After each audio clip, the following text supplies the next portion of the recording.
देखिए हमारा work for energy chapter चल रहा है और इसमें हमें आज देखना है work energy theorem, conservation of energy और ट्रांसफॉर्मेशन ऑफ एनर्जी। तीनों ही आर्टिकल इंपॉर्टेंट हैं, तीनों ही सिलेबस में हैं। ये दो ज़्यादा पूछे जाते हैं, work energy theorem, conservation of energy. Transformation of energy ये थोड़ा सा 1-2 साल से जुड़ा हुआ है नए सिलेबस में, इसलिए अभी तक इसके बारे में डिटेल में नहीं पूछा गया है, तो इसलिए ये दोनों ज़्यादा इंपॉर्टेंट है। ट्रांसफॉर्मेशन ऑफ एनर्जी आसान है, आप ध्यान रखिएगा, हो सकता है आ जाए पेपर में। तो सबसे पहले हम लेते हैं वर्क एनर्जी थ्योरम। तो वर्क एनर्जी थ्योरम नाम से पता लग रहा है, वर्क मतलब हो गया कार्य और एनर्जी मतलब हो गया ऊर्जा, और ये आपका प्रमेय हो गया। तो ये बेसिकली बात करता है कि आपका जो कार्य किया जाता है किसी चीज़ पे, हम जानते हैं ऊर्जा जो है वो कार्य करने से ही आती है। तो जो कार्य आप किसी सिस्टम पे करेंगे वो उसके अंदर एनर्जी की फॉर्म में आ जाता है। जैसे मान लिया, सपोज करिए अगर मैं ये कह रहा हूँ कि कोई कार है और ये कार सपोज करिए सब 20 मीटर पर सेकंड की स्पीड से चल रही है, और इस वजह से इसके पास मान लिया सपोज करिए 30 जूल एनर्जी है। इसकी काइनेटिक एनर्जी हमारे पास के इनिशियल, के आई शुरुआत में जो काइनेटिक एनर्जी है वो 30 जूल है। अब हम क्या करते हैं, इसके ऊपर कार्य करते हैं। कार्य कौन कर रहा है? कार्य एक्चुअली इंजन कर रहा है। और इंजन ने क्या किया, हमने इंजन का मतलब जो गाड़ी का एक्सीलेटर है वो दबाया, और एक्सीलेटर दबाने से क्या हुआ, इंजन की स्पीड फास्ट हुई, इंजन को ज़्यादा तेल मिला। एक्सीलेटर दबाने से एक्चुअली हम तेल की सप्लाई बढ़ा देते हैं इंजन में, तो तेल ज़्यादा बर्न होगा, ऑयल पेट्रोल वगैरह, तो इंजन की स्पीड बढ़ेगी, इंजन ज़्यादा कार्य करेगा, और उसकी वजह से मान लिया इसकी स्पीड जो है वो 40 मीटर पर सेकेंड हो जाती है। कहने का मतलब 40 या 50 कर लीजिए, 50 मीटर पर सेकंड हो जाती है। और इसकी काइनेटिक एनर्जी अगर हम टोटल कैलकुलेट करें तो के एफ यानी कि के फाइनल जो है, मान लिया सपोज करिए इसका जो है वो 80 जूल आ जाता है। ये काइनेटिक एनर्जी इसकी 80 जूल डेवलप हो जाती है। तो आप देखिए क्या हुआ, 20 मीटर पर सेकंड से चल रहा था और 50 मीटर पर सेकंड अब इसकी स्पीड हो चुकी है, यानी कि इसकी काइनेटिक एनर्जी जो है वो 30 जूल से 80 जूल जा चुकी है। तो इस अगर मैं आपसे ये कहूं कि जो इंजन था जिसने कि इसके ऊपर काम किया, तो उस इंजन ने कितना वर्क डन किया होगा, तो आप सीधे सीधे बता सकते हैं 30 जूल तो उसके पास एनर्जी थी, 80 जूल अब उसकी एनर्जी है, तो ये जो 50 जूल एक्स्ट्रा आए उसके पास, अगर हम देखें कि कितनी काइनेटिक एनर्जी में चेंज हुआ, के एफ माइनस के आई, तो 80 माइनस 30, इतनी थी उसके पास एनर्जी, इतनी अब हो गई, तो उसमें चेंज एक्स्ट्रा कितनी दी गई, 50 जूल अगर दी गई, तो वो 50 जूल किसने कार्य किया होगा, वो एक्चुअली इंजन ने काम किया होगा। तो इंजन के द्वारा किया गया कार्य 50 जूल होगा, जो कि इसके अंदर ऐड हो गया, और आपको ये इसकी गतिज ऊर्जा जो बढ़ गई है उसकी फॉर्म में आपको मिल गया जा करके। तो यहां से हम समझ सकते हैं कार्य ऊर्जा प्रमेय क्या है, जो इंजन ने कार्य किया वही बॉडी के अंदर ऊर्जा के रूप में आ जाता है। एक तरह से हम इसको शॉर्टली ये कह सकते हैं कि जितना वर्क डन बॉडी पे किया जाता है वो उसके kinetic energy final minus kinetic energy initial के बराबर होता है। या फिर हम ऐसे शॉर्ट में और कहना चाहें तो W is equal to delta K, ये चीज और शॉर्ट में कही जा सकती है कि किसी वस्तु पर किया गया कार्य उसकी गतिज ऊर्जा में हुए परिवर्तन के बराबर होता है। देखिए 30 से 80 हो गई, यानी कि 50 जूल एनर्जी चेंज हो गई, तो ये 50 जूल कौन किसने दिए, इसको किसने कार्य किया 50 जूल का, तो वो एक्चुअली इंजन ने वर्क किया 50 जूल का, जो कि आपको यहाँ पे एनर्जी के डिफरेंस के रूप में दिख रहा है। तो जो काइनेटिक एनर्जी का डिफरेंस आया वही एक्चुअली एक्सटर्नल सिस्टम ने इसके ऊपर वर्क किया। तो ये वर्क एनर्जी थ्योरम का बेसिक कंसेप्ट है और ये उसका स्टेटमेंट है। अगर पेपर में आता है आपके पास कि कार्य ऊर्जा प्रमेय क्या है और इसका सिद्धांत लिखिए या इसकी स्टेटमेंट लिखिए और फिर इसे डिराइव करिए, तो स्टेटमेंट यही आ जाएगा, किसी वस्तु पर किया गया कार्य, ठीक है ना, उसके गतिज ऊर्जा में हुए परिवर्तन के बराबर होता है। तो आपका ये जो है चीज स्टेटमेंट बन जाती है। अब इसका प्रूफ कर लेते हैं। तो मैं इसे थोड़ा सा साइड में लिख लेता हूं ताकि आपको क्या प्रूफ करना है वो ध्यान रहे। W is equal to delta K, इसका मतलब W is equal to kinetic energy final minus kinetic energy initial. ये मैंने शॉर्ट में साइड में लिख दिया है ताकि आगे आपको ध्यान रहे कि आपको ये चीज लानी है। अब देखिए हम इसे कैसे लाएंगे। तो जो सिचुएशन मैंने समझाई है उसी सिचुएशन के ऊपर वर्कआउट करेंगे आप। कोई अलग से इसमें कोई ऐसी फिजिक्स नहीं लगी है कि जो आपको समझने में दिक्कत हो। हम मान लेंगे कि एक बॉडी है जिसका मास m है। ये चीज मैं यहाँ पे शॉर्ट में लिख देता हूँ, माना m, ये m कॉमा कर दिया। इसका मतलब ये है कि आपको ये लिखना है, माना बॉडी एक पिंड है जिसका द्रव्यमान m है और ये u वेलोसिटी से चल रहा है, ठीक है ना, u वेलोसिटी से चल रहा है और इसके ऊपर हमने क्या किया, फोर्स F अप्लाई किया और इसकी वजह से जो है वो एक्सेलरेशन मिला होगा, एक्सेलरेशन मिला जिससे कि इसकी स्पीड बढ़ गई और ये स्पीड बढ़ करके फाइनल स्पीड इसकी v हो चुकी है। तो फोर्स लगा, उससे एक्सेलरेशन लगा जिससे स्पीड बढ़ी और इसकी स्पीड v बढ़ गई और इस दौरान उसने डिस्प्लेसमेंट जो कवर कर लिया वो सपोज s का डिस्प्लेसमेंट कवर कर लिया, ठीक है ना। ये सिचुएशन, जो अभी सिचुएशन मैंने समझाई है, सिंपल वही है कि इंजन ने उसके ऊपर वर्क किया और कुछ दूरी के बाद, कुछ दूर चलने के बाद उसकी वेलोसिटी बढ़ करके u से v हो गई है, ठीक है ना। तो अगर हम देखें कि कितना कार्य किया गया, हमारा एम यही तो है, एक बार हम किया गया कार्य तो निकालें। और कार्य देखिए स्टेप कैसे कैसे स्टेप बाइज स्टेप चलेंगे। आप देखिए कार्य W is equal to force into displacement, ये आपका वर्क होता है, ठीक है ना। और force is equal to M A into S होता है। तो इसमें एम और एस में तो कुछ कर ही नहीं सकते आप। एम मास है बॉडी का, इसमें क्या चेंज कर लोगे, फॉर्मूला कोई क्या लगा लोगे। और एस जो है वो डिस्प्लेसमेंट है। बच गया एक्सेलरेशन, एक्सेलरेशन कैलकुलेट कर सकते हो आप। आपको वेलोसिटी पता है आपको दोनों, और डिस्प्लेसमेंट पता है, और आपको एक्सेलरेशन चाहिए। तो जब दोनों वेलोसिटी पता हो, डिस्प्लेसमेंट पता हो और एक्सेलरेशन चाहिए, ऐसी तीनों चीजें किस में आती हैं, तो हम यूज कर लेंगे गति के तृतीय नियम से। तो थर्ड लॉ अगर हम यूज करें मोशन का, using motion of equation of motion of third law, ठीक है, थर्ड इक्वेशन ऑफ मोशन, तो उस केस में क्या होती है, V square equal to U square plus 2as। V और यू सब दिए हैं आपको, एक्सेलरेशन यहाँ से निकाल लो, तो V square minus you square equal to 2as। यहाँ से a निकालोगे तो V square minus you square upon 2m। ये आपके पास जो है वो 2s, सॉरी हाँ 2s आ जाएगा। और ये इक्वेशन नंबर फर्स्ट बन जाती है। आपको एक्सेलरेशन पता लग जाता है कि इस फोर्स ने कितना एक्सेलरेशन अप्लाई किया होगा। अब वस्तु पर किया गया कार्य अगर हम निकालें, वस्तु पर किया गया कार्य, इंग्लिश वाले ध्यान दें कि वर्क डन ऑन बॉडी, ये हम कैलकुलेट करें तो W इज इक्वल टू ये हो जाता है आपका फोर्स इंटू डिस्प्लेसमेंट। फोर्स की जगह आप ma कर लें इंटू डिस्प्लेसमेंट और a की वैल्यू यहाँ से पुट कर दें, तो हमारा हो जाएगा जाकर के सब्स्टिट्यूटिंग a फ्रॉम फर्स्ट। तो a की वैल्यू जब आप यहाँ डालोगे तो work done is equal to आ जाएगा m इंटू ए का मतलब v square minus you square upon 2s into s. देखिए एस से एस कट जाएगा, ये हो जाएगा m half m v square minus you square. ये देखिए आप मल्टीप्लाई कर दीजिए तो half M we square minus half M U square, ये W आ गया। हाफ एम वी स्क्वायर मतलब बाद में कितनी काइनेटिक एनर्जी है, K F. Half M U square मतलब पहले कितनी काइनेटिक एनर्जी है, के आई। और W ये हो गया। ये आपका स्टेटमेंट आ जाता है कि चेंज किया गया कार्य वस्तु पर is equal to change in its kinetic energy. और शॉर्ट में लिखना चाहो तो ये डेल्टा के है। डेल्टा मतलब कितना चेंज हुआ। चेंज हमेशा ध्यान रखिए, फिजिक्स में या कभी भी मैथ्स में चेंज निकाला जाता है तो फाइनल माइनस इनिशियल, ये इस तरह से चेंज निकाला जाता है। इस कंसेप्ट को हमेशा ध्यान रखिए। ध्यान दीजिए मैं यहाँ पे क्या बता रहा हूँ। आपके पास 100 रुपए थे इनिशियल स्टेज पे, आपके पास 2 रुपए मैंने और दे दिए, आपके पास फाइनल स्टेज में 102 रुपए हो गए, तो आपके पास चेंज इन अमाउंट कितना हुआ, डेल्टा कितना हुआ। तो हमेशा देखिए फाइनल माइनस इनिशियल, 102 माइनस 100 यानी कि प्लस का 2। आपके पास +2 का चेंज हुआ पैसे में, इसका मतलब आपके पास पैसे बढ़ गए। प्लस से पता लग रहा है आपको फायदा हो गया है, ठीक है ना। एक और दूसरी सिचुएशन इसका उल्टा देखिए, आपके पास 100 रुपए थे, 2 रुपए हमने आपसे ले लिए तो बचे 98, तो डेल्टा कितना निकल के आएगा।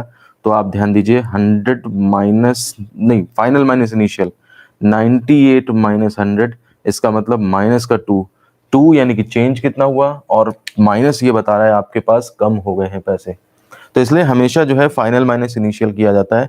अगर वो पॉजिटिव आ रहा है तो आपके पास इंक्रीमेंट को शो कर रहा है, और अगर वो नेगेटिव आ रहा है तो वो आपके पास डिक्रीमेंट को शो कर रहा है, कमी को शो कर रहा है। तो इसमें सिंपली हमने जो है ए कैलकुलेट किया, फिर वर्क डन निकाला, उसके अंदर ए की वैल्यू पुट कर दी है और आपका फाइनल आंसर सामने आ गया है। इसमें हालांकि दो केस होते हैं कि एक वेरिएबल फोर्स के लिए और एक कांस्टेंट फोर्स के लिए, लेकिन ऐसा कोई एज सच पेपर में नहीं आएगा। वर्क एनर्जी थ्योरम सिंपल है हमारे पास सिलेबस में, तो उसमें आप ये परफॉर्म कर सकते हैं।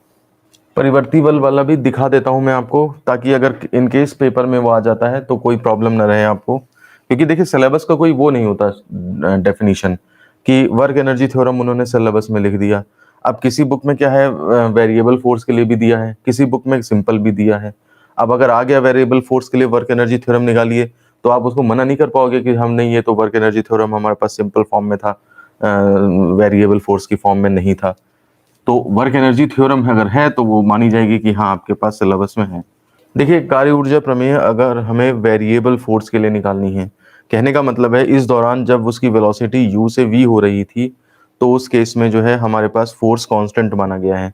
उस कांस्टेंट फोर्स ने एक्सेलरेशन कांस्टेंट दिया और वो कांस्टेंट एक्सेलरेशन इसके ऊपर लगता रहा, जिसकी वजह से इसकी स्पीड भी बढ़ गई और इसने डिस्प्लेसमेंट भी ट्रेवल कर लिया।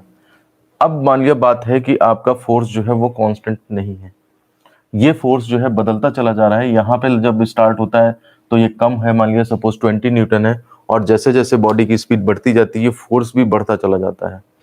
ये 21, 22, 23 एक फिक्स्ड पैटर्न में जो है वो बढ़ता चला जाता है। तो हम पहले भी डिस्कस कर चुके हैं, जब वेरिएबल फोर्स होते हैं तो फिर हमें टुकड़ों में काम करना पड़ता है। जैसे मान लिया सपोज करिए लगातार वो बदलता चला जा रहा है, तो हम क्या करेंगे, बीच के एक थोड़े से पार्ट पे हम जो है वहां पे कैलकुलेट कर लेंगे कितना प्रोसीजर हो रहा है, क्योंकि जो चीज लगातार बदल रही है, मान लिया फोर्स ऐसे करके लगातार बदलता चला जा रहा है पूरे डिस्प्लेसमेंट में, तो हम किसी पॉइंट पे अगर छोटा सा डिस्प्लेसमेंट ले तो हम छोटे से डिस्प्लेसमेंट में ये मान सकते हैं कि फोर्स जो है ज्यादा नहीं बदलता, कांस्टेंट रहता है। इसलिए हमें ये जो छोटा सा पार्ट लेना पड़ता है वो अनंत सूक्ष्म लेना पड़ता है, इनफाइनाइटेसिमली स्मॉल लेना पड़ता है। तो मैं इसको शॉर्ट में बता रहा हूँ ताकि आप इसको अगर पेपर में आ जाए तो उसको आप कर पाए उस टाइम पे। तो देखिए माना अनंत सूक्ष्म विस्थापन, अनंत सूक्ष्म विस्थापन, माना अनंत सूक्ष्म विस्थापन dx है, तो इसमें किया गया कार्य, इसमें किया गया कार्य, तो देखिए W is equal to F S वैसे तो फॉर्मूला होता है, लेकिन छोटा सा डिस्प्लेसमेंट आपने एफ dx लिया है तो वर्क डन भी छोटा सा हो जाएगा। ये इतने की बात कर रहा हूं मैं, जो ये इतना सेक्शन है, ये जो dx कंसीडर किया है, इस दौरान फोर्स F लग रहा है, बाकी अदरवाइज इधर उधर जाओगे तो वो बदलता चला जाएगा। तो इस छोटे से dx के दौरान कितना वर्क डन किया गया है dw, ये हम कैलकुलेट करेंगे, और फिर आपको पता है कि इधर से इधर तक करने के लिए हम इंटीग्रेट कर देंगे। छोटे सेक्शन में जब चीज पता लग जाती है तो उसको इनलार्ज करने के लिए, उसको बड़े सेक्शन पे पता करने के लिए इंटीग्रेशन का प्रोसीजर इस्तेमाल किया जाता है। तो यहाँ पर भी हम यही कर रहे हैं। देखिए अब हम क्या करेंगे, f को यहाँ पे ma लिख देंगे इंटू dx, और एक्सेलरेशन हमारा क्या होता है dv बाई dt, यानी कि change in velocity upon time, यानी कि वेग परिवर्तन की दर, ये हमारी त्वरण के बराबर होती है। अब इस dt को उठा करके हम इस dx के साथ ले लेते हैं, तो ये हो जाएगा dx upon dt, dx upon dt यानी कि विस्थापन बटे समय, ये फिर से वेलोसिटी हो जाएगा, तो m dv एंड ये v आ गया। इस v को थोड़ा सा पहले लिख लें, इस नहीं तो ये दोनों मिक्स होकर कंफ्यूजन क्रिएट करेंगे। कोई सोच सकता है dv स्क्वायर हो जाना चाहिए, इस v को पहले लिख लेते हैं, तो ये हमारे पास आ जाएगा mv dv। ये हमारा dw बन जाता है इस छोटे से सेक्शन में dx में, ठीक है ना, कितना कार्य किया गया, तो ये mv dv हो जाएगा। अब हम क्या करेंगे, इस कार्य को यहां से लेकर पूरे डिस्प्लेसमेंट इनिशियल से लेकर फाइनल तक करने में किया गया कार्य कितना होगा, ये चीज निकालेंगे। तो इस चीज को मैं थोड़ा सा यहां पे लिखता हूं, अतः संपूर्ण विस्थापन में किया गया कार्य, में किया गया कार्य, तो ये जो W और dW है इसको आप इंटीग्रेट कर देंगे, तो integral dW is equal to integral mv dv। अब देखिए लिमिट क्या आएंगी, dv लगा है ना, इसके अंदर जो dv लगा होता है वो ये बताता है कि किसके रिस्पेक्ट में डिफरेंशिएशन, सॉरी इंटीग्रल हो रहा है। तो आप dv के v के रिस्पेक्ट में हो रहा है, तो v शुरुआत में क्या था, तो v शुरुआत में वेलोसिटी क्या थी, u थी, तो आप u इसमें लोअर लिमिट लगा देंगे, और बाद में क्या वेलोसिटी थी फाइनल, तो v हो गई जाकर के, तो अपर लिमिट v लगा देंगे। 10th वाले बच्चों को थोड़ा हो सकता है प्रॉब्लम, वो तरीका सीख लें कि ये जो जब किसी फंक्शन का हम इंटीग्रल करते हैं तो जिस वेरिएबल के रेस्पेक्ट में इंटीग्रल करा जाता है उसको दिखाने के लिए यहाँ पे dv लगा देते हैं। जैसे यहाँ पे dx dv बाई dt लगा, यानी कि dt t के रेस्पेक्ट में डिफरेंशिएशन हो रहा है, dx बाई dt मतलब t के रेस्पेक्ट में डिफरेंशिएशन हो रहा है, ऐसे इंटीग्रल दिखाने के लिए यहाँ पे dv का यूज किया जाता है। और फिर लिमिट्स भी उसी वेरिएबल में आती हैं। वो वेरिएबल शुरू में कितनी वैल्यू लेता था, जब शुरुआत हुई थी तो कितनी वैल्यू लेता था, तो u, और जब हम फाइनली उसको निकालेंगे तो वो कितनी वैल्यू पे है, तो वो इस तरह से v होता है। इसके अंदर से मास देखिए कांस्टेंट है, वो बाहर निकल आएगा, integral u to v v dv। अब इसके बाद हम इस इंटीग्रल को परफॉर्म करने जा रहे हैं, तो देखिए ये क्या होगा, फॉर्मूला ये पता होना चाहिए आपको कि जैसे सिंगल वेरिएबल है x, तो x का इंटीग्रल x स्क्वायर बाई 2 होता है। जब आप इंटीग्रेशन पढ़ेंगे तो आपको पता लगेगा, तो ये हो जाएगा m और v स्क्वायर बाई 2 इसका इंटीग्रल, और जब इंटीग्रल ले लेते हैं तो upper limit, lower limit, upper limit ये इधर राइट साइड में लिख दी जाती है। अब देखिए मैं इसको इधर सॉल्व कर रहा हूँ, उसके बाद तो इधर तो इंटीग्रल w यानी कि पूरा w हो गया, तो w इज इक्वल टू हो जाएगा m, फिर से लिख देता हूँ पहले, v square by 2 lower limit upper limit. अब इसमें तरीका है, पहले अपर लिमिट रखिए, तो पहले हम अपर लिमिट रख देंगे तो v स्क्वायर बाई 2 माइनस, फिर लोअर लिमिट रखिए तो u स्क्वायर बाई 2 हो जाएगा। Upper limit minus lower limit perform कर दी हैं।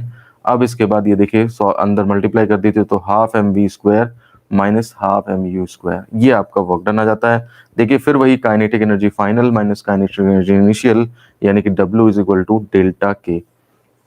इस तरह से आपका वर्क एनर्जी थ्योरम जो है प्रूफ हो जाता है। यही कार्य ऊर्जा प्रमेय है। अच्छा, वर्क एनर्जी थ्योरम की डेफिनेशन देखिए, वर्क एनर्जी थ्योरम का स्टेटमेंट जो है मैंने यहाँ पे लिखा हुआ भी है एक तरह से, W is equal to K F minus K I, यानी कि W is equal to delta K. अब समझिए इसको क्या है, इसी से समझ में आ जाएगा आपको, किसी सिस्टम पर किया गया कार्य, ठीक है ना, ये कार्य आपने किया तो ये इसकी गतिज ऊर्जा के परिवर्तन के बराबर होता है। Simple statement. गतिज ऊर्जा में क्या परिवर्तन हुआ, जैसे मैंने शुरुआत में एग्जांपल बताया था, किसी बॉडी की एनर्जी 30 जूल थी, काइनेटिक एनर्जी 30 जूल थी, बाद में वो 70 जूल हो गई, तो चेंज कितना हुआ, 70 माइनस 30 हुआ ना, तो 70 माइनस 30 यानी कि 40 का चेंज हो गया। तो ये इतना वर्क डन उसके ऊपर किया गया होगा, क्योंकि एनर्जी और कहीं से आ ही नहीं सकती, एनर्जी जो है वर्क से आती है, तो इसलिए वर्क आपने इतना किया, तो यही उसके चेंज इन काइनेटिक एनर्जी के बराबर होता है। ये कार्य ऊर्जा प्रमेय, कार्य ये है और ऊर्जा ये है, कार्य से ही ऊर्जा बनती है, इस बात को बताने वाली प्रमेय कार्य ऊर्जा प्रमेय है। समझ रहे बात आपको? जैसे मान लीजिए सपोज करिए किसी आदमी के पास पहले 100 रुपए थे, फिर उसके बाद 150 रुपए हो गए, तो 50 रुपए उसे किसी ने दिए ही होंगे, ये मतलब है उसके पास, कहीं से आए हो, उसने काम करके किए हो, किसी से छीन लिए हो, कहीं से कुछ हुआ हो, उसके पास अगर बढ़ गया है तो वो किसी ने दिए होंगे। तो ऐसे ही ये किसी वस्तु में काइनेटिक एनर्जी में अगर चेंज हुआ होगा तो उसके ऊपर पक्का पक्का कुछ ना कुछ वर्क किया होगा। ट्रेन खड़ी है, वो चल दी, इसका मतलब इंजन ने उसके ऊपर वर्क किया होगा, उसी हिसाब से वो चल रही है। इंजन ज्यादा काम करेगा, ज्यादा एनर्जी ट्रेन को मिलेगी, पूरी की पूरी ट्रेन के जो है डब्बे ज्यादा तेजी से दौड़ने लगेंगे। कम इंजन काम करेगा तो धीमे चलेंगे। देखिए नेक्स्ट टॉपिक आता है, बहुत इंपॉर्टेंट टॉपिक है हमारे पास, ऊर्जा संरक्षण का सिद्धांत, कंजर्वेशन ऑफ एनर्जी। ये फिजिक्स के उन लॉज में से है जिनका आज तक कोई मतलब एक्सेप्शन नहीं देखा गया, जिनका आज तक कोई अपवाद नहीं देखा गया, यानी कि आज तक ये किसी भी सिचुएशन में गलत नहीं साबित हुआ। ऊर्जा संरक्षण का सिद्धांत ये है कि अगर हमारे पास कोई सिस्टम है और इस सिस्टम का जो है वो कोई लेना देना अगर बाहर से कट कर दिया जाए, ऐसे सिस्टम को कहा जाता है विलगित निकाय। विलगित निकाय का मतलब ये हो गया आइसोलेटेड सिस्टम। आइसोलेटेड सिस्टम का मतलब है ये कहीं से और इंटरेक्ट नहीं कर रहा है, अगर न इसको एनर्जी बाहर से दी जा सकती, न इसमें से ली जा सकती है, तो इस केस में इस सिस्टम की टोटल एनर्जी अगर आप निकाल लें, मान लिया टोटल एनर्जी इसकी 100 जूल है, तो ये टोटल एनर्जी इसकी हमेशा कांस्टेंट रहेगी, ना इसमें 1 जूल बढ़ सकता है, ना इसमें से 1 जूल कम हो सकता है। हाँ, अगर आप इसमें से जबरदस्ती निकाल लो इसकी 99 एनर्जी, वो अलग बात है। आप 10 जूल दे दो, अभी आप कहोगे ना वर्क एनर्जी थ्योरम में तो हम बढ़ा रहे थे एनर्जी उसकी, तो वो तो आप एक्सटर्नल सोर्स से दे रहे थे। अगर एक्सटर्नल सोर्स से उसका कोई लेना देना नहीं है, सिंपल ये वर्ड्स लिखे जाते हैं, किसी विलगित निकाय की टोटल एनर्जी नियत रहती है, कुल ऊर्जा जो है वो उसकी नियत रहती है। ठीक है ना। अब इसमें आपको हो सकता है कि काइनेटिक एनर्जी 60 जूल हो, पोटेंशियल एनर्जी जो है आपकी 40 जूल हो, इस तरह से 100 बन रहे थे। कुछ देर बाद ये तो हो सकता है कि काइनेटिक आपको 70 दिखने लगे तो पोटेंशियल 30 रह जाएगी उस टाइम पे, ये काइनेटिक ये पोटेंशियल रह गई।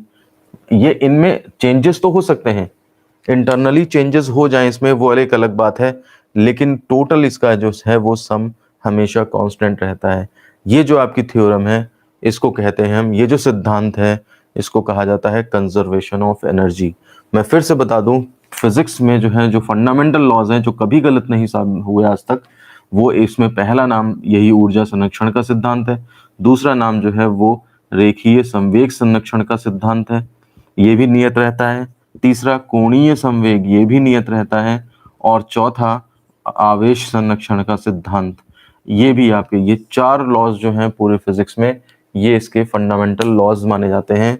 फिजिक्स में जब पढ़ाई कराई जाती है तो सबसे शुरू में इनके बारे में बताया जाता है कौन से आपके फंडामेंटल लॉज हैं नेचर के, कहीं भी गलत साबित नहीं होते हैं। अब इसमें आप एनर्जी केवल काइनेटिक पोटेंशियल ही नहीं होती है, आप कुछ जलने लगा इसके अंदर, जलने से हीट निकलने लगी, हीट भी फॉर्म ऑफ एनर्जी है, इसमें से लाइट भी निकलने की, लाइट भी फॉर्म ऑफ एनर्जी है। तो जब आपको कंजर्वेशन ऑफ एनर्जी लेना होगा तो इन सब पे भी ध्यान रखना पड़ेगा। अब चूंकि हम इस टॉपिक को पढ़ रहे हैं वर्क एनर्जी थ्योरी पावर, यानी कि मैकेनिक्स के अंदर पढ़ रहे हैं, तो मैकेनिक्स में केवल हमारे पास मैकेनिकल एनर्जी के कंजर्वेशन का सिद्धांत है। ठीक है ना, हमारे पास ऊर्जा संरक्षण सिद्धांत जो है वो स्पेशली फॉर मैकेनिक्स है। तो मैकेनिक्स में आप देखिए काइनेटिक एनर्जी, पोटेंशियल एनर्जी, ये एनर्जी दो होती हैं, एक चल रही है बॉडी तो काइनेटिक एनर्जी होगी, बॉडी रुकी हुई है तो पोटेंशियल एनर्जी होगी। तो हमें केवल क्या पढ़ना है, गतिज ऊर्जा और स्थितिज ऊर्जा, इनका जो अमाउंट है वो कांस्टेंट रहता है, मैकेनिकल एनर्जी के कंजर्वेशन को पढ़ना है। तो स्टेटमेंट जो ये है पूरा स्टेटमेंट, इसमें टोटल एनर्जी का मतलब बहुत सारी जितनी भी एनर्जी हो सकती है वो सब आता है, लेकिन अगर हम फॉर मैकेनिक्स पढ़ें इस सिस्टम को तो उसके केस में आपका स्टेटमेंट बदल जाएगा। तो आप पेपर में अगर आ जाए ऊर्जा संरक्षण का सिद्धांत, तो आप पहले तो जनरल वाला लिखिएगा कि विलगित निकाय की कुल ऊर्जा जो है वो नियत रहती है। ठीक है ना। अब उसके बाद नीचे फिर लिख दीजिएगा यांत्रिकी में, अब इसमें लिख दीजिएगा किसी विलगित निकाय की कुल ऊर्जा, कोई हमारा विलगित निकाय है, ठीक है ना, यानी कि आइसोलेटेड सिस्टम है, तो उसकी कुल ऊर्जा। अब उसके बाद ब्रैकेट में डिफाइन कर दीजिएगा गतिज तथा स्थितिज ऊर्जा का योग, स्थितिज ऊर्जा का योग, इस चीज को आप कुल यांत्रिक ऊर्जा भी कह सकते हैं, कुल यांत्रिक ऊर्जा जो है वो आपकी नियत रहती है। तो इस लॉ को आप वैसे तो conservation of energy in general बोल सकते हो, लेकिन एक्चुअली ये कंजर्वेशन ऑफ मैकेनिकल एनर्जी है। ठीक है ना, कि मैकेनिकल ऐसी सिचुएशन आपको डिस्कस करनी है जिसमें कि मैकेनिक्स के ही मतलब एनर्जी निकल रही हो, इन्हीं दोनों में बात हो रही हो। अब जैसे मान लिया सपोज करिए आपने कोयला जला दिया, ठीक है ना, कोयला है आपके पास, कोयला जला दिया, अब राख बन गया। ठीक, अब इसकी कंजर्वेशन देखने के लिए आपको केमिकल उसकी भी देखनी पड़ेगी, एनर्जी कितनी हीट निकल गई है, क्या चेंजेस हो गए हैं उसके अंदर।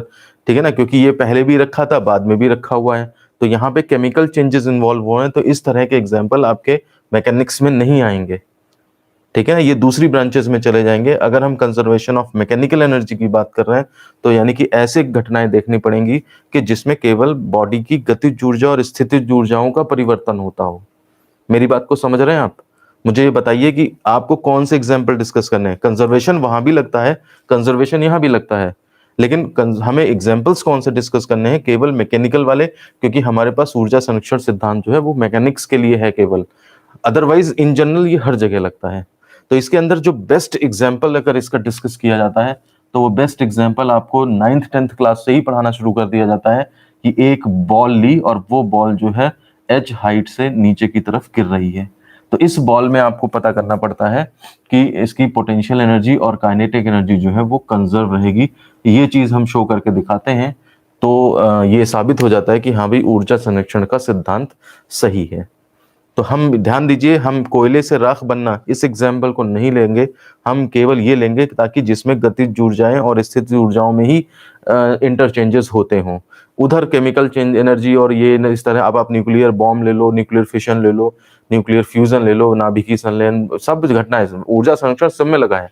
नाभिकीय संलयन वगैरह में या नाभिकीय विखंडन में E=mc², ये इक्वेशन इन्वॉल्व होने लगती है। तो एनर्जी का कंजर्वेशन हर जगह है, लेकिन आपको केवल मैकेनिकल में पढ़ना है, मैकेनिक्स में पढ़ना है। मुझे बताइए क्लियर है? तब मैं एक एग्जांपल को डिटेल में लेता हूं। देखिए अब हमारे पास नेक्स्ट टॉपिक आ रहा है, इसी में कंजर्वेशन ऑफ एनर्जी ही आपको डिराइव करना है, लेकिन किसके लिए? मुक्त रूप से गिरते हुए पिंड के लिए ऊर्जा संरक्षण का सिद्धांत, ये आपको वेरीफाई करना है। बहुत इंपॉर्टेंट आर्टिकल है, आ सकता है 5 नंबर में, और बहुत आसान है, मतलब ये छोटे क्लास के बच्चों को भी पता रहता है, और अगर आपने इसके पहले ध्यान से नहीं पढ़ा है तो भी ये आपको आराम से समझ में आ जाएगा। तो इसमें लेना क्या है, मैं बेसिकली बता दूं आपको कि एक आपके पास बॉडी है और वो सपोज कर लीजिए h हाइट से गिराई जा रही है, ठीक है ना। तो स्टार्टिंग पॉइंट इसका A हो गया, बीच में कहीं पर आप ये समझ लीजिए, यहाँ पर हम क्या कंसिडर कर लेते हैं कि बीच में पहुंचते टाइम जो है वो B पॉइंट पे, और ये फिर फाइनली C जमीन पे पहुंच जाती है। तो आपको ये प्रूफ करना है कि इसकी जो टोटल एनर्जी है, जितनी यहाँ है उतनी ही यहाँ है, उतनी ही यहाँ है। अगर आप ये शो कर देंगे कि टोटल एनर्जी इसकी सेम है, तो यानी कि ऊर्जा संरक्षण का सिद्धांत आपने वेरीफाई कर दिया, ये मतलब है। तो अब देखिए यहाँ पे मान लिया सपोज करिए काइनेटिक एनर्जी इसकी कुछ है, यहाँ पे इसकी काइनेटिक एनर्जी कुछ बदल जाएगी, यहाँ पे कुछ काइनेटिक एनर्जी बदल जाएगी। ऐसे ही जब आप पोटेंशियल एनर्जी देखेंगे तो पोटेंशियल एनर्जी यहाँ पे कुछ और होगी, यहाँ पे कुछ और होगी, यहाँ पे कुछ और होगी। फिर इनका जब आप सम करेंगे तो वो सम जो है जितना है यहाँ पे और जितना यहाँ पे है और जितना यहाँ पे है, वो सम जो है टोटल अगर आ जाए तो उस केस में जो है वो हम ये कह देंगे कि टोटल ऊर्जा जो है इसकी नियत है। ये हो सकता है काइनेटिक पोटेंशियल में कन्वर्ट हो जाए, थोड़ा अमाउंट इसका उसमें चला जाए, उसमें इसमें चला जाए, लेकिन जब बात टोटल एनर्जी की आएगी तो वो कांस्टेंट कंसीडर करी जाएगी, कांस्टेंट होगी, और हमारा ऊर्जा का संरक्षण का सिद्धांत जो है वो प्रतिपादित हो जाएगा, वेरीफाइड हो जाएगा। मतलब सही तो है ये, लेकिन हमने एक तरह से उसको करके भी दिखा दिया कि हाँ, एक प्रमाण दे दिया, एक प्रूफ दे दिया कि हाँ देखो ऐसा वास्तव में है। तो इसकी शुरुआत जो करेंगे हम वो सिंपल इससे करेंगे कि जो है माना में क्या क्या लिखेंगे आप? एक तो मास बॉडी का लिख लिया, ए पे चल रही है, फिर बी पे आती है, फिर सी पे आ जाती है, ये कहानी लिख देंगे आप। ए से बी के डिस्टेंस सपोज करिए एक्स मान लेते हैं, ठीक है ना, एक्स को कंसिडर कर लेंगे, और बाकी तो कुछ नहीं है, बाकी सब सही है। अब यहाँ से ये माना कर लिया हमने, ठीक है ना। अब हम क्या करेंगे, पॉइंट ए पे सबसे पहले के और यू निकालेंगे और उसका टोटल कर देंगे, ये 3 चीजें निकालेंगे। तो इसको आर्टिकल जो है वो बहुत डिटेल में करने की जरूरत नहीं है, सिंपल है और सिंपली समझ में भी आ जाता है। तो एट ए अगर हम देखें ए पर काइनेटिक एनर्जी निकाले हम, तो के इज इक्वल टू होगी जा करके हाफ एम वी स्क्वायर, और हाफ एम वेलोसिटी यहाँ पे चूंकि मुक्त रूप से गिराया है आपने, फ्री फॉल है, तो इसलिए आपने कुछ फेंक के नहीं मारा। एक पेन ये है कि मैंने इसको छोड़ दिया बस, तो इसकी स्टार्टिंग वेलोसिटी 0 थी। एक मैंने इसको धक्का देके नीचे फेंक दिया तो इसकी इनिशियल वेलोसिटी दे दी मैंने। तो यहाँ पे मुक्त रूप से गिरने का मतलब है फ्री फॉल, आपने कोई उसके ऊपर एक्सटर्नल फोर्स स्टार्टिंग में नहीं लगाया है, यानी कि उसकी वेलोसिटी जो इनिशियल है वो 0 है। तो ये आपका पूरा का पूरा काइनेटिक एनर्जी 0 आ जाएगी। अब इसके बाद यहीं पे अगर पोटेंशियल एनर्जी निकालें तो पोटेंशियल एनर्जी देखिए, अर्थ से हाइट इसकी h है इस टाइम पे, तो mgh ये पूरा इसकी पोटेंशियल एनर्जी हो जाएगी। अब अगर कोई मुझसे कहता है टोटल एनर्जी निकालो, यानी कि E इज इक्वल टू निकालो E एट A, ये आप इसको नाम दे सकते हैं K at A, U at A, ऐसे लिख सकते हैं आप। तो energy at A equal to हो जाएगा kinetic energy at A plus potential energy at A। Kinetic energy आपकी 0 आई है, पोटेंशियल एनर्जी आपकी mgh आई है, तो टोटल मिला के mgh हो जाएगा। इक्वेशन नंबर फर्स्ट, तो ये मैंने mgh यहाँ लिख दिया, k प्लस u निकल के, k आपका यहाँ पे आया कितना 0 और U आया है mgh और टोटल एनर्जी आपकी mgh। ये मैंने डायग्राम में यहाँ पे लिख दी है वैल्यू। अब बात करते हैं देखिए B पर। जब B पर आ जाएगी बॉडी तो देखिए अब इसके पास वेलोसिटी गेन होने लगेगी। तो आप काइनेटिक एनर्जी पहले निकालने से पहले आपको वेलोसिटी निकालना पड़ेगा और इसकी पोटेंशियल एनर्जी क्या होगी। तो पोटेंशियल एनर्जी के लिए देखिए अर्थ से हाइट ली जाती है, तो अर्थ से जो हाइट होगी इसकी तो h ये है पूरा और x चल दिया ये, तो h माइनस एक्स। ये तो आपको हाइट तो पता लग जाएगी तुरंत, लेकिन वेलोसिटी नहीं पता लगेगी। तो A से B के लिए फॉर्मूला लगा देंगे हम v square equal to U square plus 2gh। Vertically down हमें आ रहा है तो इसलिए प्लस का साइन लगाया है। v square equal to 0 plus 2g और h का मतलब कितना डिस्टेंस चल गया x, तो ये v square is equal to 2gx आ गया आपका। हेंस काइनेटिक एनर्जी अगर हम B पे निकालें तो हाफ एम वी स्क्वायर होगा जा करके, यानी कि हाफ एम वी स्क्वायर का मतलब ये 2gx पुट कर लीजिए यहाँ पे, तो ये 2 से 2 कट गया तो ये आपके पास mgx आ गया। ये मैं यहाँ डायग्राम में लिख देता हूँ, ये mgx आ गया है आपके पास। तथा पोटेंशियल एनर्जी अगर निकालेंगे आप तो ub is equal to mgh, यानी कि mg और हाइट क्या है ये देखिए h माइनस एक्स है। ठीक है ना। और चाहो तो आप अच्छाई के लिए इसको खोल भी सकते हो, mgh माइनस mgx। देखिए ये अमाउंट mgx यही माइनस हो रही है यहाँ पे। एक तरह से आप ये समझ सकते हैं कि पोटेंशियल एनर्जी में से mgh में से mgx निकला और वो निकल के यहीं पे आ गया। मैं इसकी भी वैल्यू यहाँ लिख देता हूँ, इसकी वैल्यू है आपकी mgh माइनस mgx। अब अगर आप टोटल एनर्जी निकालते हो नाउ कुल ऊर्जा, तो बी पर total energy is equal to kinetic energy at B plus potential energy at B. इसका मतलब ये हो जाएगा mgx प्लस और इसकी वैल्यू mgh माइनस mgx। ये mgx कट गए, ये आपका mgh आ जाएगा। तो टोटल आपका जो यहाँ पे निकलता है वो mgh ही निकलता है। ये आपकी इक्वेशन नंबर सेकंड बन जाती है। देखिए अब हम बिंदु सी की बात करते हैं, यानी कि जब ये जमीन पे पहुंच गया है तो फिर से आपको वेलोसिटी निकालनी पड़ेगी। यहाँ से ए से सी तक डायरेक्ट लेता हूं मैं, V square is equal to U square plus 2gh। अब की बार क्या है, u तो 0 था और प्लस 2gh, इतनी सारी वेलोसिटी निकल आई, h डिस्टेंस ट्रेवल कर चुका है ये। तो ये अब hence kinetic energy at C निकालेंगे आप तो हाफ एम वी स्क्वायर, इसका मतलब half M into 2gh, V square की वैल्यू डाल दी, 2 कैंसिल, तो यानी कि mgh आ गया। तथा पोटेंशियल एनर्जी एट सी निकालोगे तो अब हाइट तो रही नहीं इसके पास, तो mg इंटू mgh फॉर्मूला होता है, तो mg इंटू 0 डालोगे तो ये पूरा का पूरा 0 हो जाएगा। ध्यान दीजिए पहले उसके पास सारी की सारी पोटेंशियल थी, कहने का मतलब है उसकी जमा पूंजी तो जो थी वो mgh थी। अब वो जमा पूंजी में से थोड़ा थोड़ा खर्च करता गया, यहाँ तक आते आते उसने mgx निकाल दिया था जो कि काइनेटिक को मिल गया। अब फाइनली आते आते उसकी पूरी जमा पूंजी यानी कि पोटेंशियल एनर्जी खत्म हो चुकी है और वो सारी की सारी कौन ले गया, इससे काइनेटिक एनर्जी के पास आ गई है। ठीक है ना। तो हम यहाँ पर लिखेंगे टोटल, अतः कुल ऊर्जा कितनी होगी सी पर, तो ये कुल ऊर्जा इज इक्वल टू के ई सी इक्वल टू के सी प्लस यू सी, यानी कि के सी का मतलब हो गया mgh प्लस यू सी का मतलब हो गया 0, यानी कि total energy mgh, equation number 3।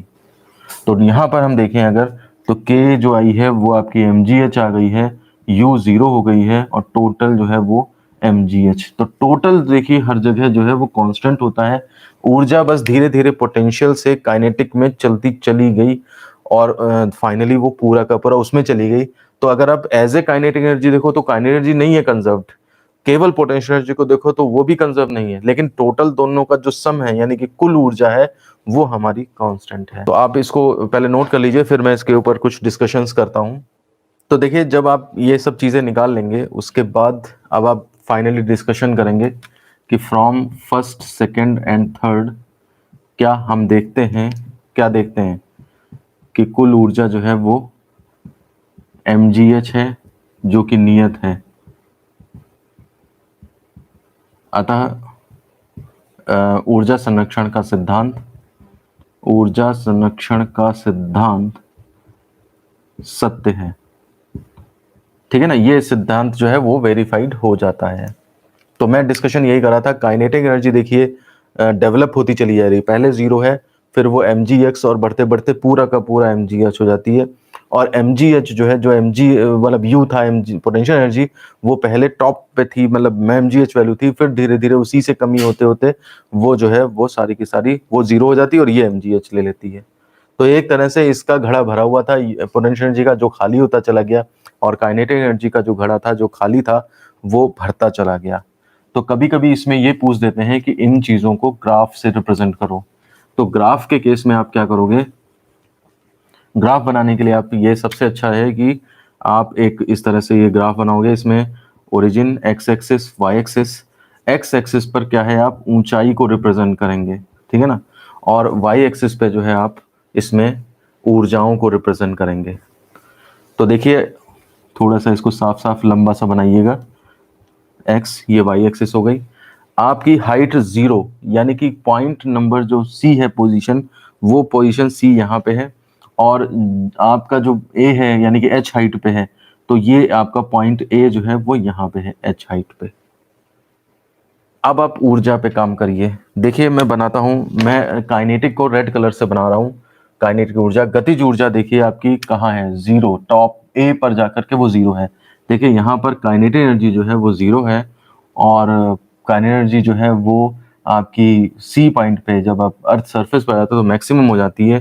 तो ये वाली वैल्यू अगर हम mgh कंसिडर कर लें, तो ये काइनेटिक एनर्जी यहाँ पे बिल्कुल मैक्सिमम हो जाती है। और बीच में देखिए ये चेंज कैसे हो रही है, तो mgx, काइनेटिक एनर्जी जो है वो बीच में mgx निकली है, यानी कि जितना हाइट है उसी के डायरेक्टली प्रोपोर्शनल है। हमेशा ध्यान रखिए, जब दोनों वेरिएबल सिंगल सिंगल पावर के हैं तो वो हमेशा स्ट्रेट लाइन को रिप्रेजेंट करते हैं। तो मेरे को स्टार्टिंग पोजीशन पता है, मेरे को एंडिंग पोजीशन पता है, और ये भी पता है कि स्ट्रेट लाइन होनी है, तो ठीक है, फिर मैं स्ट्रेट लाइन बना देता हूँ।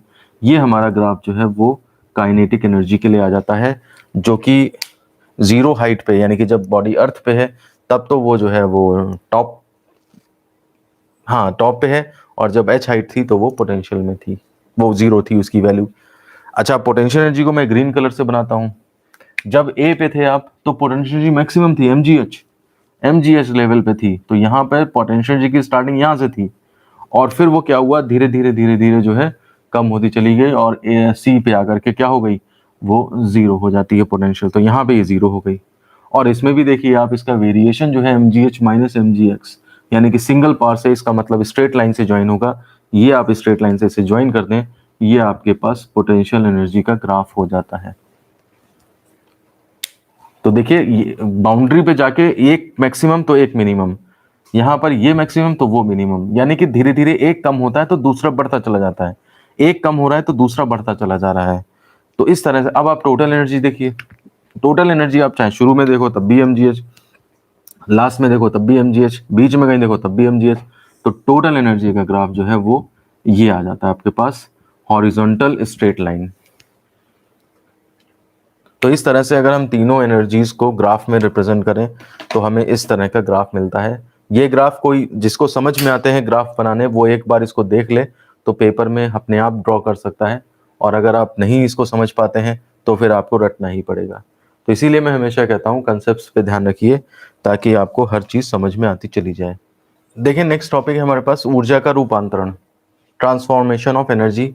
कहने का मतलब है, ये हमने पहले ही देख रखा है कंजर्वेशन ऑफ एनर्जी में, कि टोटल एनर्जी हमेशा कंजर्व रहती है, बस वो क्या कर सकती है, अपने फॉर्मेट को चेंज कर सकती है, किसी फॉर्म में दूसरे में, या दूसरे से पहले में, इस तरह से वो कन्वर्ट हो सकती है, लेकिन उसका टोटल वैल्यू जो है वो नियत रहेगी।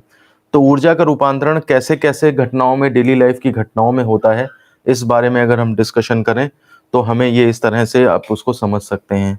तो क्या है, देखिए इसमें जैसे आपके पास ये इलेक्ट्रिकल एनर्जी है, ठीक है ना, ये इलेक्ट्रिकल एनर्जी हो गई। ये आपके पास यांत्रिक ऊर्जा, मतलब काइनेटिक पोटेंशियल, यानी कि चलता हुआ कुछ दिखाई देगा आपको।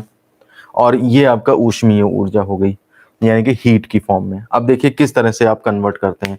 डिफरेंट डिफरेंट डिवाइसेस हैं, डिफरेंट डिफरेंट तरीके हैं डेली लाइफ में, जिनसे कि आप एनर्जी के एक फॉर्म को दूसरे फॉर्म में, दूसरे को तीसरे में, या वापस पहले में कन्वर्ट कर सकते हैं।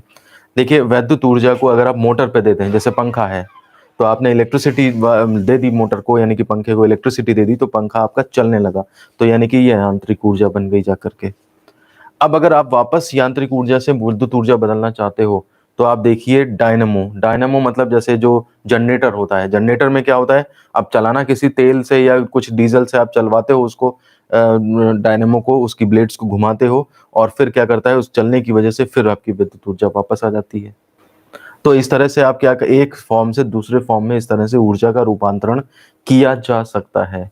अब ये बात अलग है, उतना फॉर्म नहीं मिल पाएगा, कुछ और दूसरे लॉसेस भी हो जाएंगे, वो एक अलग बात है, लेकिन वो भी तो एनर्जी है। अगर जैसे मान लिया, सपोज करिए आपने वैद्युत ऊर्जा से मान लिया 100 जूल इलेक्ट्रिसिटी से यांत्रिक ऊर्जा जब बदली, तो मान लिया 80 जूल मिल पाई, तो आपके 20 जूल जो हैं वो आपके फ्रिक्शन वगैरह में और इधर उधर लॉसेस हो गए, लेकिन टोटल तो कंजर्व रहा, 20 + 80 मिला के 100 तो रहेगा। तो इसलिए कन्वर्जन में कुछ लॉस हो सकते हैं, लेकिन इसका मतलब ये नहीं कि ऊर्जा संरक्षण का नियम गलत है। वो आपके पास ऐसे डिवाइसेस नहीं है जो उस तरह से काम कर पा रही हैं, या कुछ ऐसे फिजिक्स के लॉज हैं जिनको कि आप मना नहीं कर सकते, कि फ्रिक्शन को गायब नहीं कर सकते। तो ये प्रॉब्लम्स हैं जिनकी वजह से वो दिख नहीं रहा है कंजर्वेशन। अदरवाइज कंजर्वेशन लगा हुआ है, 20 आपका लॉस हुआ, 80 वहां पे है, तो 100 यहाँ पे है, ठीक है ना। अब जैसे मान लीजिए सपोज वैद्युत ऊर्जा को आपको ऊष्मा ऊर्जा में बदलना है, आपने हीटर यूज किया, हीटर में इलेक्ट्रिसिटी दी, वो यानी हीट आ गई। इसका उल्टा भी सही है, ताप वैद्युत। ताप वैद्युत क्या होता है कि तार के दो दो डिफरेंट जो मटेरियल की वायर होते हैं, एक को ठंडे पे रखा, एक को गर्म पे रखा, तो इलेक्ट्रिसिटी प्रोड्यूस हो जाती है। तो हीट को वापस इलेक्ट्रिसिटी में प्रोड्यूस करने के लिए हम ताप वैद्युत मैकेनिज्म का इस्तेमाल कर सकते हैं। तो उस फॉर्मेट में ये जो है वो डायरेक्ट कन्वर्ट हो सकते हैं। अब देखिए, अगर हम डायरेक्ट इससे इसमें जाना चाहें, सीधे आपको अगर हम पहुंचा दें ऊष्मा ऊर्जा से यांत्रिक ऊर्जा में, तो देखिए हीट से यांत्रिक भी बन सकती है। हीट, आपने कोयले को जलाया, कोयले से पानी को भाप में बनाया, और भाप जो ऊष्मा है उसने सीधे इंजन चला दिया, तो आपका ये जो है वो क्या बन गया, ऊष्मीय इंजन। जो जेम्स वॉट ने बनाया था वो आपका बन गया। यांत्रिक से सीधे ऊष्मा भी आ सकते हो आप, ठीक है ना। यांत्रिक से सीधे ऊष्मा में आने के लिए आप क्या करोगे, इसमें आप कोई भी ऊष्मीय इंजन लगा दोगे, जिसमें हीट दी तो उससे जो है वो, सॉरी, वर्क किया, उससे जो है हीट बन गई जाकर के, ये वाष्प इंजन होगा, ठीक है।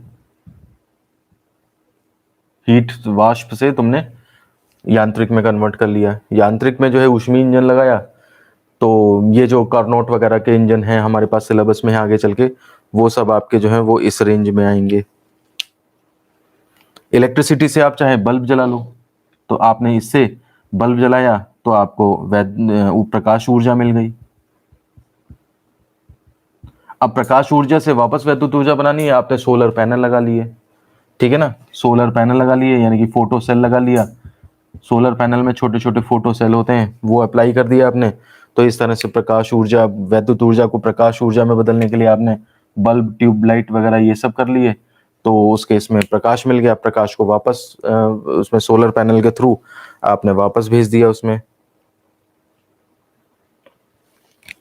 इलेक्ट्रिसिटी को आपने दिया किस पे, स्पीकर पे दिया, और आपके पास क्या आ गया, ध्वनि ऊर्जा आ गई, आवाज बजने लगी, आवाज आने लगी, तो ये आपने स्पीकर पे दे दिया।